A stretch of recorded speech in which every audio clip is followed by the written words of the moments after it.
Ladies and gentlemen, please welcome the Vice President of the United States, J.D. Vance.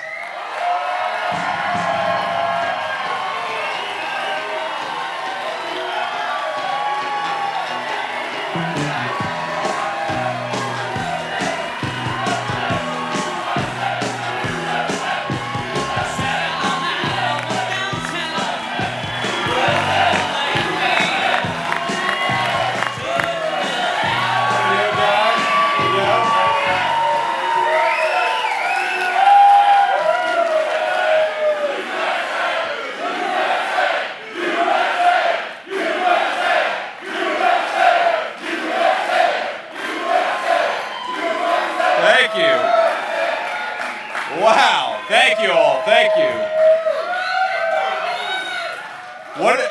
What did they give this crowd to drink before they got here? Semper Fidelis, sir. It's great to be here in Kansas City. We're so thrilled. But before I get started, I got a few notes of appreciation. First of all, it is amazing to be in this great Millbank manufacturing facility. Do we love our American workers and the people who make our stuff?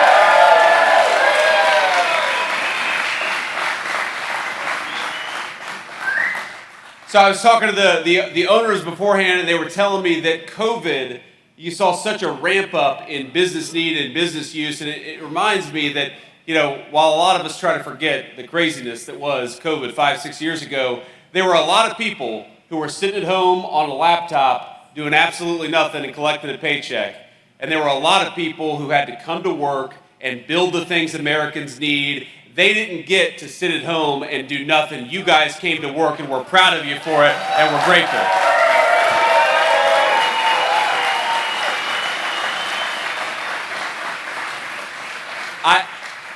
So in addition, we have some of my favorite elected leaders in all of the United States here, and so I want to make sure that each of them get a proper shout out. First of all, I think that you all have maybe, in the great state of Missouri, the very best United States Senator. I'm not going to get in trouble for saying that, am I, Eric?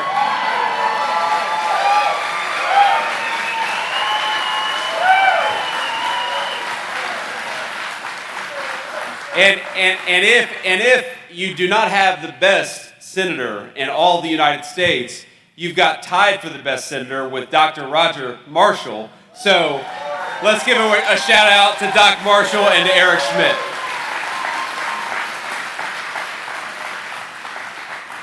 But we're pretty close to where you would call home, right, Doc? Very close. Okay, good. We love Doc Marshall. We love Eric Schmidt. Eric is a better baseball player, but if you need health care, count on Doc Marshall, not Eric Schmidt. All right. We got Congressman Jason Smith. Where's Jason Smith? Good to see you, Jason.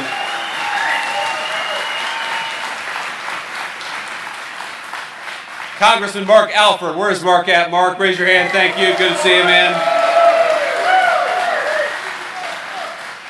The great Governor Mike Kehoe. Where's Mike Kehoe? Governor, thank you.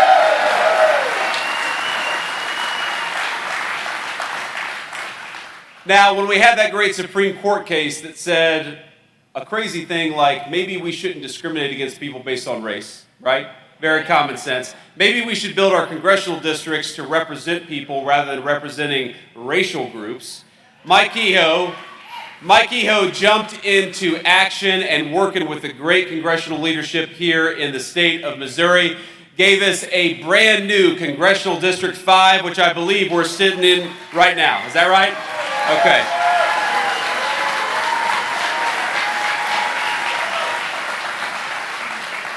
And I also want to give a word of gratitude to Secretary of State Denny Hoskins. Where is Denny at? Denny, you here? There we go.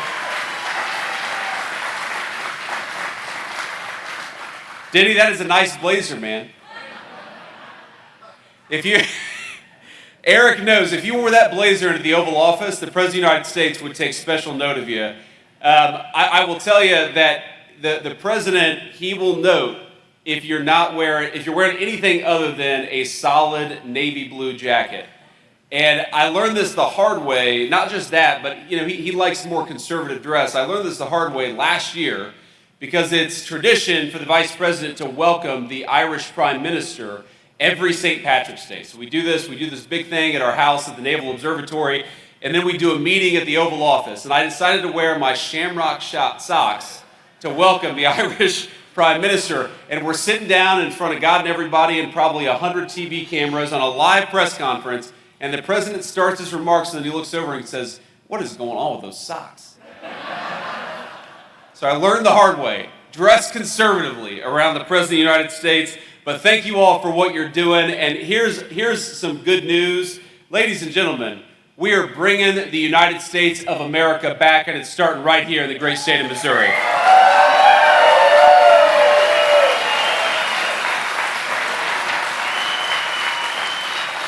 Now, I want to talk about just a few of the things that we've been doing to try to rebuild the United States of America, because I'm 41 years old.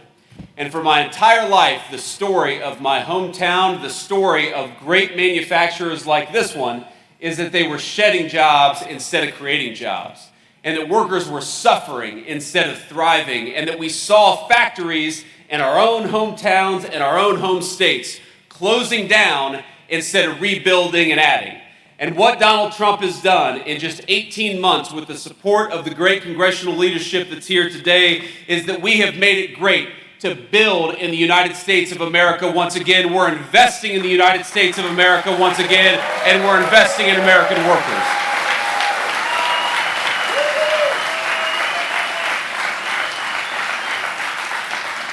Now that is not an accident, my friends. It didn't happen through accident. It happened through the deliberate decisions of the President of the United States and some of these congressional leaders here today. You ask yourself, how is it that we shocked economists' expectations and we added 123,000 jobs just last month? How is it that we've seen the biggest growth in manufacturing employment last quarter that we have seen in this country since Donald J. Trump was president the first time? How is it that we've seen our construction workers and our manufacturers benefit from this great American economic recovery? And it's simple. We decided to put American businesses and, most importantly, American workers first for a change. We decided to fight for you instead of fight against you, which is what way too many leaders have been doing.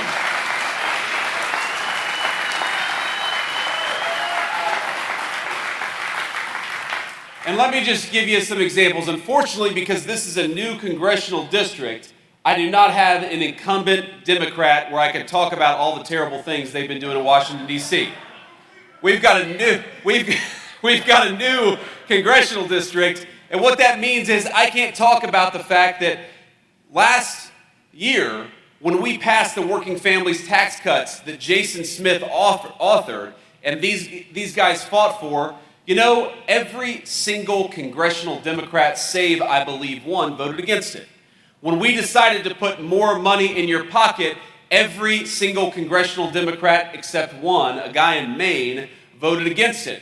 When we voted to reinvest in Missouri's manufacturing workers, every single congressional Democrat save one voted against it. Here's the simple fact. If you want congressional leadership that fights to lower your taxes, that fights to put more money in your pockets, and fights to protect your jobs, the only game in town is Donald J. Trump and congressional Republicans. We're fighting for you every single day.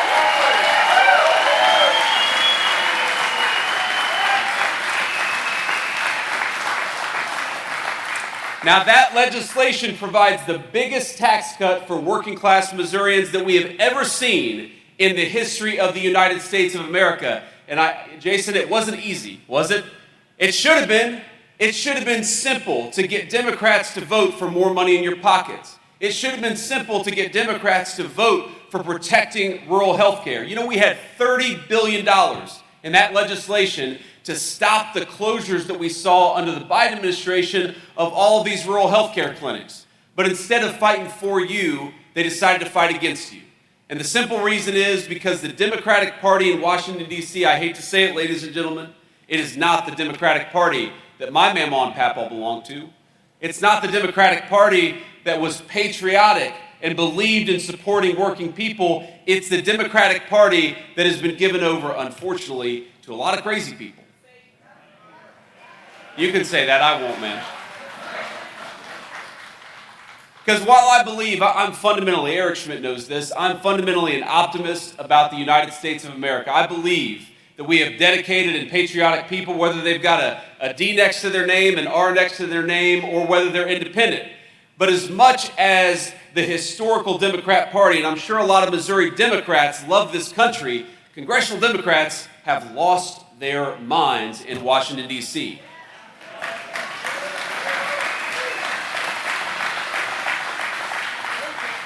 Everything that we do, everything that we try to do to make our streets safer, to close down the border, to try to give more money in your pocket, every time we try to do something, the Democratic leadership in Washington fights us every step of the way.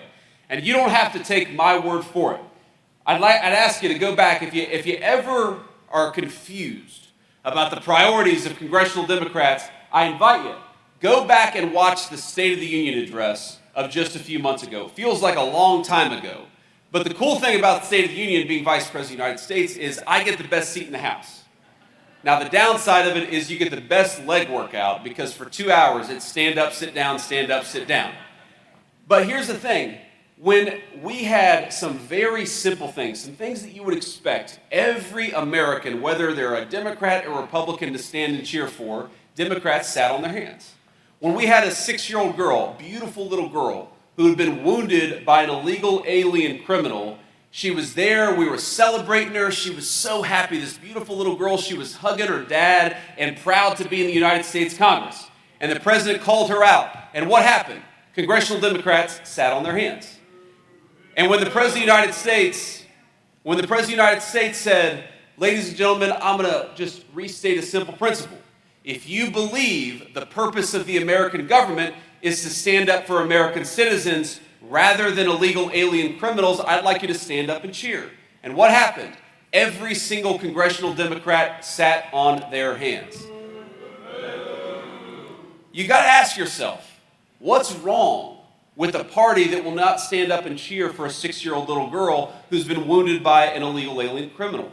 What is wrong with a party that will not stand up and cheer for a closed border? What party will not stand up and cheer for the simple principle that me and Eric Schmidt and Doc Marshall and Jason Smith and everybody else, Mark, we stand and we ought to fight for you, not illegal alien criminals. That's a simple principle that everybody should agree with.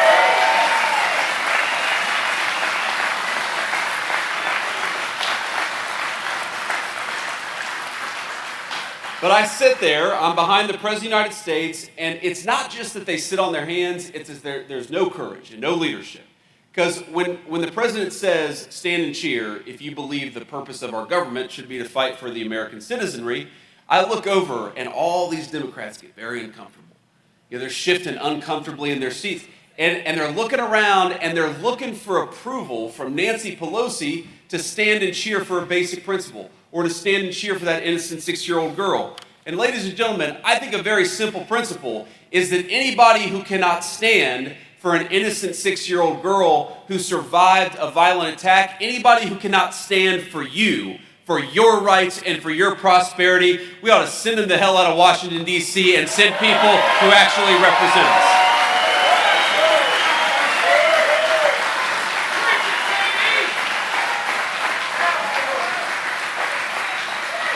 And that's what's going to happen. I don't know. Do we know who's running yet in this open congressional seat that we just created? Who is it? Taylor Burtz. Okay, Taylor Burtz, we wish you the best of luck. We got somebody, Mike Abebe. Mike, congratulations. We're rooting for any good Republican in this seat. But I don't know who the Democrat's going to be. We probably don't know who the Democrat's going to be. Who is it? Okay. I don't know who that is. But here's the thing. Here's the thing about this. That person, I guarantee you, I'm going to make a prediction. I'm going to play J.D. Vance the prophet. Coming up October, November, you're going to see television advertisements. And you're going to see radio advertisements. You're going to hear them. And what they're going to tell you is that this person who's running, he's not like all the other congressional Democrats in Washington, D.C.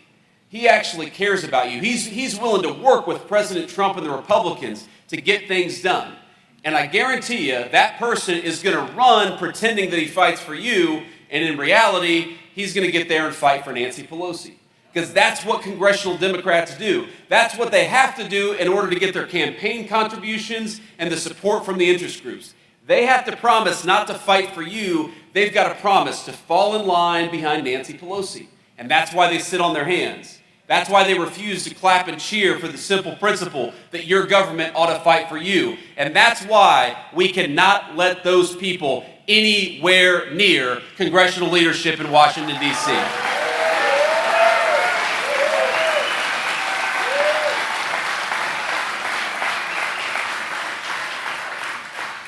You know, at the State of the Union, the president gave me a very cool job. He decided to make me in charge of the fraud task force that we've been going after in Washington. And every day people ask me, they'll say, is that a hard job? And the President of the United States will say, you know, how are we doing finding fraud today? And I'll say, you know, honestly, fighting fraud in Washington, D.C., it's a little bit like fishing in a barrel with a nuclear weapon.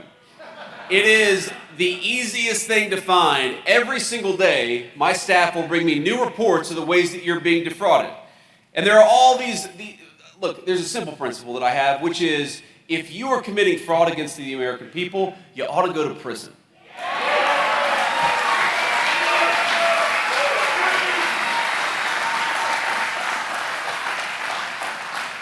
If you are a public official and you're not fighting against fraud, you ought to have your money taken away because you should not be able to steal from all of you and give it to fraudsters.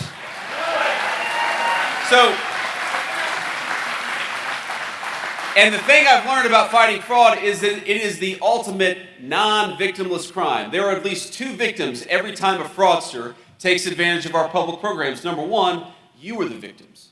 When you pay your taxes, you ought to expect that it's going to go to the people that the law says it's going to go to. That's number one. But number two, when you pay into a program, let's say you pay your taxes and you know it's going to go to the food stamp program to ensure that low-income children actually have the ability to eat. You expect that money to go to a child to keep that child from being hungry. You do not expect it to go to a Somali fraudster because Governor Tim Walz in Minnesota is not doing his job.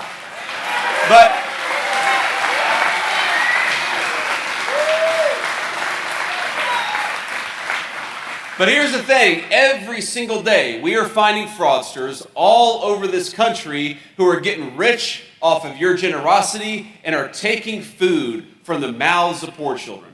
And that is what must stop, and that is what we're stopping with the fraud task force. Just last week, we actually prosecuted a fraudster who was stealing people's check information, stealing their identity, and writing bad checks. And that person was from Detroit. You know where we prosecuted him? Right here in the Western District of Missouri. And that person's going to prison.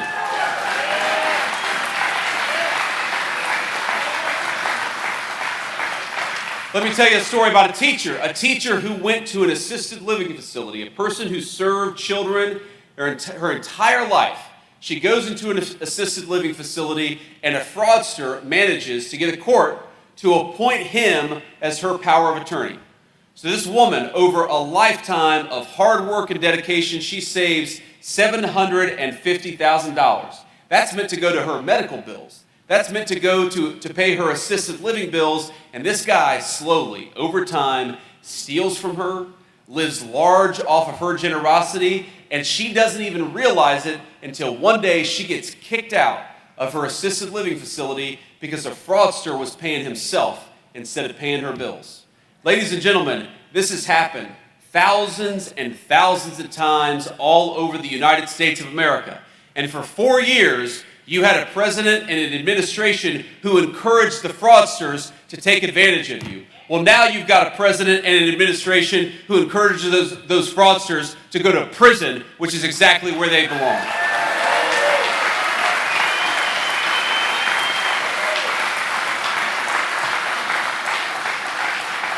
When somebody steals $1.4 billion from the Medicaid program, that is theft from you, and that's theft from people who deserve to be able to go see a doctor.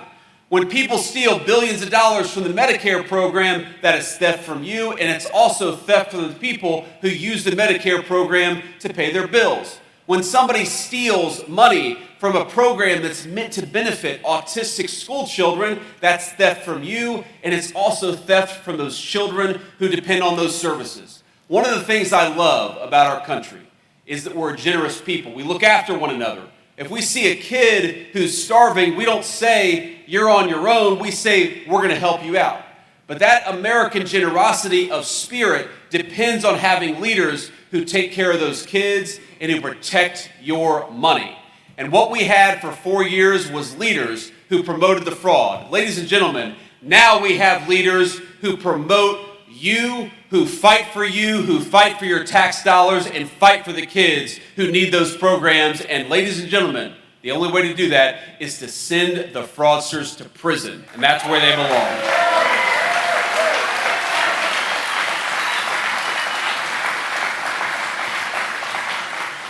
Now, I want to leave you with one final thought before we have to hit the road. I got to head back to Washington. As much as I'd like to stay for some Kansas City barbecue, duty calls. The two places where I'd say they always say they have the best barbecue are Kansas City and Memphis, Tennessee. So who has the best barbecue, Kansas City or Memphis? All right. I'll tell that to our Tennessee friends, but I think you're a little biased. If I'm being honest, you're just a little biased. But here's the thought I want to leave you with. I think like a lot of you, I didn't grow up with a silver spoon. I didn't grow up with everything handed to me. I was raised by a mamaw and papaw. My papaw was a union steel worker for 40 years, and my mamaw was the person who took care of me when drug addiction made it hard for my own mom to take care of me herself.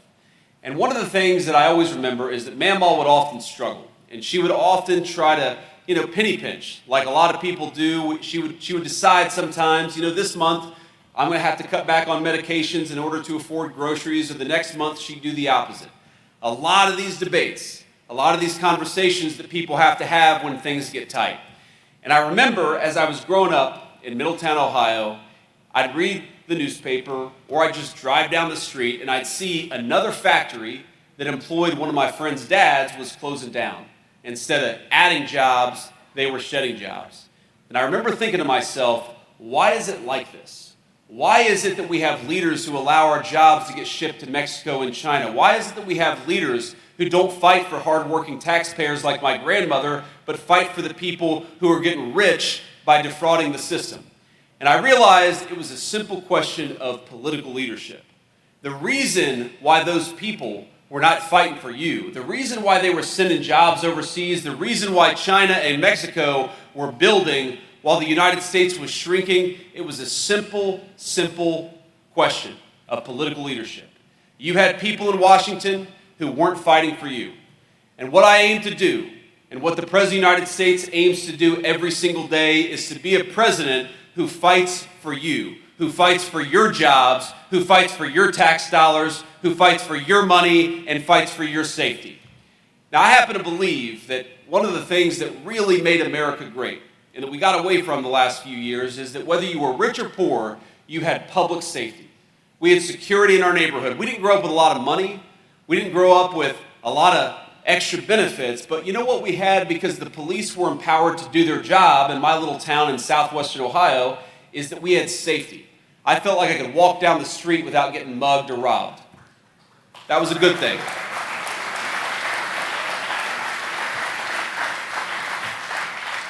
And what happened under the Biden administration is that we allowed, not rich people, because rich people can afford private security, we allowed normal Americans to feel less safe and less secure in their communities. We saw murder rates, rapes, violence, armed robberies at historic levels. And in just 18 months under Donald Trump's leadership, by empowering our local law enforcement and empowering the police officers who keep us safe, we have the murder rate at the lowest level in 127 years.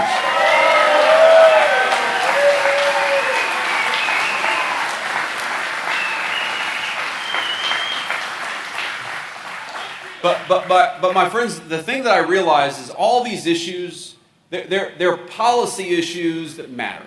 Of course, we care about giving you more of your tax money back. Of course, we care about everybody, rich, poor, in the middle, being able to walk down their neighborhood streets in safety. We care about adding jobs rather than subtracting jobs.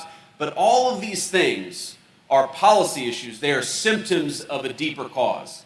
And that cause is that Donald J. Trump loves this country. He loves the people who make this country great, and he wants you all to thrive. Here's the problem with today's Democratic Party in Washington, D.C. It's not just that they want higher taxes, though they do. It's not just that they voted against the working families tax cut, though they did. It's not just that they empowered the criminals, which is why we saw such high murder rates under Joe Biden's leadership. The problem is that they don't think that they fight for you. What makes them passionate, what really gets them fired up, listen to them talk. Do they get fired up about putting more money in your pocket? No.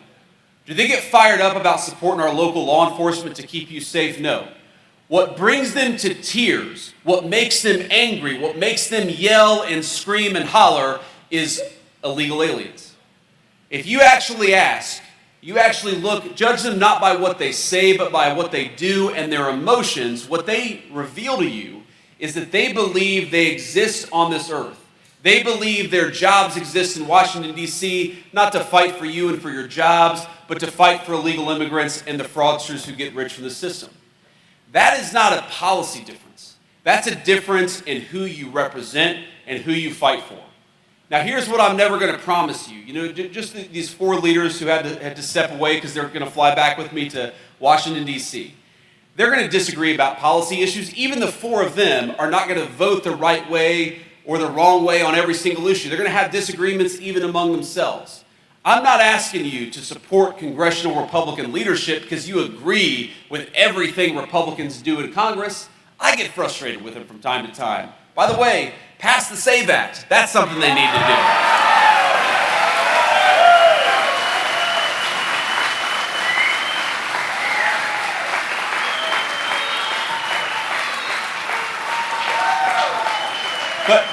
But even, I'm not going to tell you I'm right about everything, except maybe I am. But I'm not. You're going to disagree with me from time to time. Of course you are. You're going to disagree with the President of the United States from time to time. That is the nature of living in a society with as big and diverse a population as we have. So I'm not asking you to vote for Republicans because we're right about everything. I'm asking you to vote for Republicans because at least we know who we fight for. And we fight for you. And I'm asking you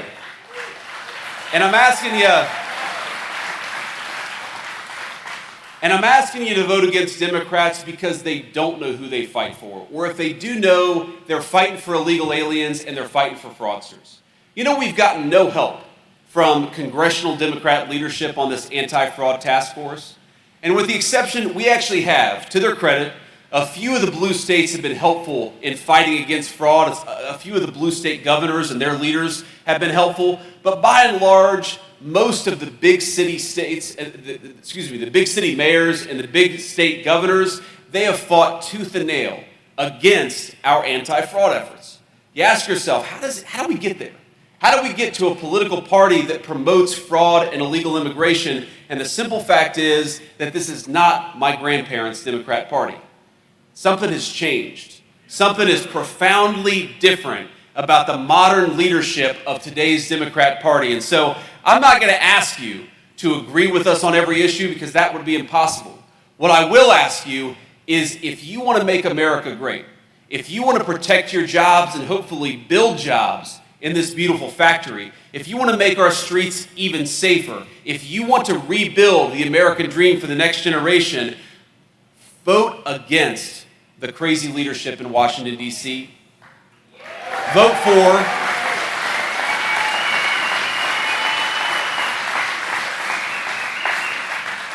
Vote against the congressional leadership that will stand up and say we care more about illegal aliens than we do American citizens. And vote for the leaders in Congress who have promised that they're going to fight for you. Because I'll tell you, as much as I sometimes am frustrated with what happens in Washington, D.C., the difference could not be more clear.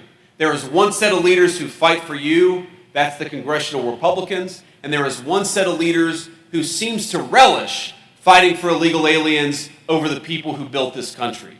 So let me leave you with just one final thought. I remember, and I think a lot of you are probably like this, I remember driving through my hometown and thinking to myself, why is it that we struggle while other people seem to thrive? Why is it that if you try to work the system, you seem to make a lot of money, but if you work hard and play by the rules, the leadership seems to punish you? What I promise you every single day is that the President and the Vice President of the United States, the President and Vice President of this administration, we wake up trying to see this country through the eyes of a kid like me. We wake up trying to protect your job. We wake up trying to make your community safer. We wake up every single day recognizing that we have the coolest jobs anywhere in the world because this is the greatest country anywhere in the world.